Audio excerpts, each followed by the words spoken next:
প্রথম চান্সে যদি জান্নাতে যেতে চান, জাহান্নামের কোনো স্পর্শ ছাড়া যদি জান্নাতে যেতে চান, তাহলে এই 16 বদঅভ্যাস থেকে, 16টি অপরাধ থেকে নিজেকে বাঁচাবার চেষ্টা করতে হবে। নাম্বার 1, যাদের মধ্যে ঈমান নাই তারা জান্নাতে যেতে পারবে না। দ্বিতীয় সবচেয়ে বড় বাধা হলো আত্মীয়তার সম্পর্ক ছিন্ন করা। আত্মীয়তার সম্পর্ক ছিন্নকারী সে জান্নাতে যেতে পারবে না।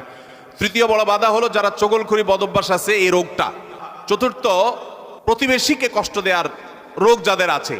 5 নম্বর হলো অহংকার। 6 নম্বর হলো প্রতারণা করা, মানুষের সাথে মানুষকে ধোঁকা দেওয়া। 7 নম্বর হলো দান করার পর খোঁটা দেওয়া। 8 নম্বর হলো কৃপণতা। 9 নম্বর হলো ঘুষ দেওয়া নেওয়া।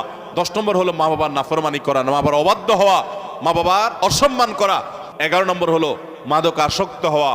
12 নম্বর হলো হারাম উপার্জন দ্বারা, হারাম খাদ্য দ্বারা, পানীয় দ্বারা শরীর গঠন করার। আর 13 নম্বর হলো রূঢ় স্বভাবের হওয়া। 14 নম্বর হলো গণক হওয়া। 15 নম্বর হলো ব্ল্যাক ম্যাজিক করা, ব্ল্যাক ম্যাজিশিয়ান। আর 16 নম্বর হলো সিল্কের পোশাক পরা।